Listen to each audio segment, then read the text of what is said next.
नमस्कार. आज बनवणार आहोत साबुदाणा खिचडी. रात्री साबुदाणा भिजत टाकलेला होता.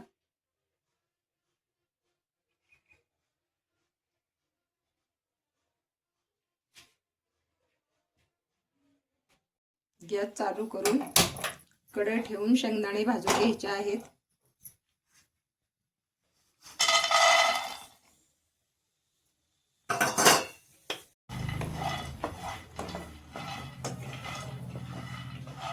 शेंगदाणे छान खरपूस भाजून घ्यायचे आहेत. शेंगदाणे छान खरपूस भाजलेले आहेत. एका भांड्यात काढून घेते.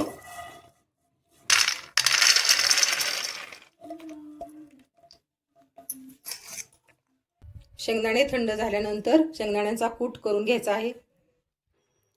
4-5 मिरच्या घेतलेल्या आहे. मिरची खूप तिखट आहे. शेंगदाणे थंड झालेले आहेत. शेंगदाण्याचा कूट करून घ्यायचा आहे.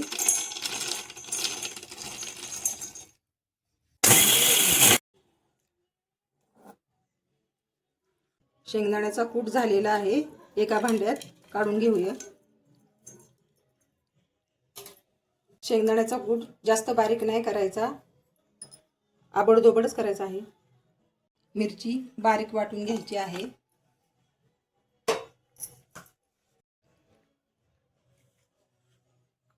दोन बटाटे आहेत, ते धुवून घेतलेले आहेत.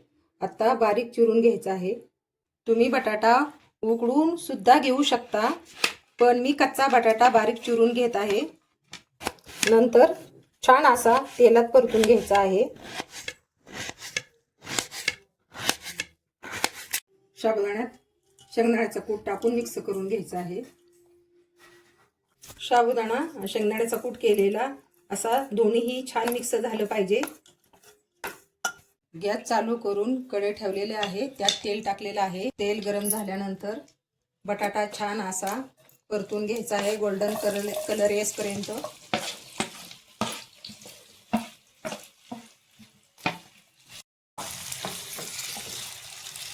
दोन किंवा 3 मिनिटं झाकण ठेवून बटाटा शिजवून घ्यायचा आहे.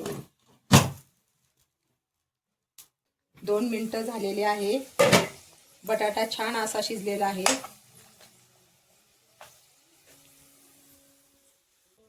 वाटलेली मिरची टाकायची आहे. छान अशी परतून घ्यायची आहे.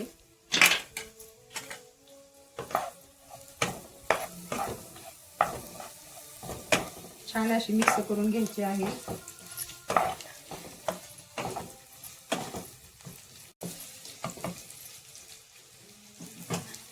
चवीनुसार मीठ टाकायचं आहे.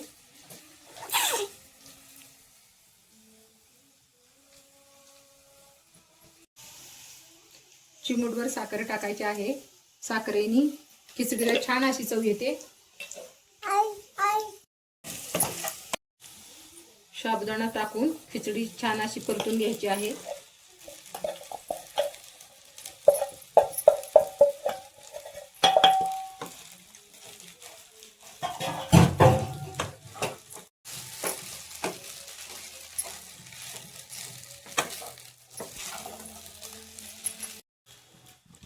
थोडासा उरलेला कूट शेंगदाण्याचा तो पण टाकून घेऊया.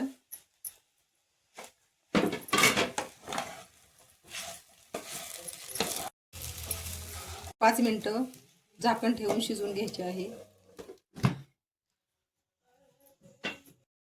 5 मिनिटं झालेली आहे. खिचडी छान अशी तयार झालेली आहे.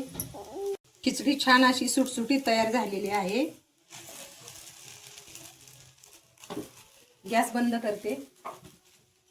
एका भांड्यात साबुदाणा खिचडी काढून घ्यायची आहे.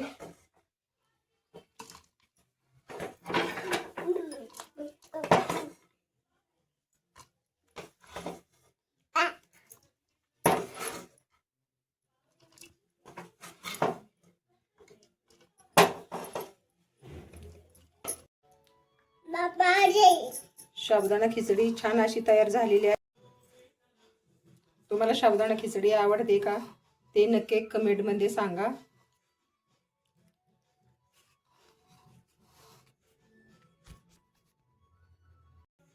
महाशिवरात्रीसाठी साबुदाणा खिचडी तयार झालेली आहे. तुम्ही दह्याबरोबर खाऊ शकता किंवा शेंगदाण्याच्या आमटी बरोबरही खाऊ शकता.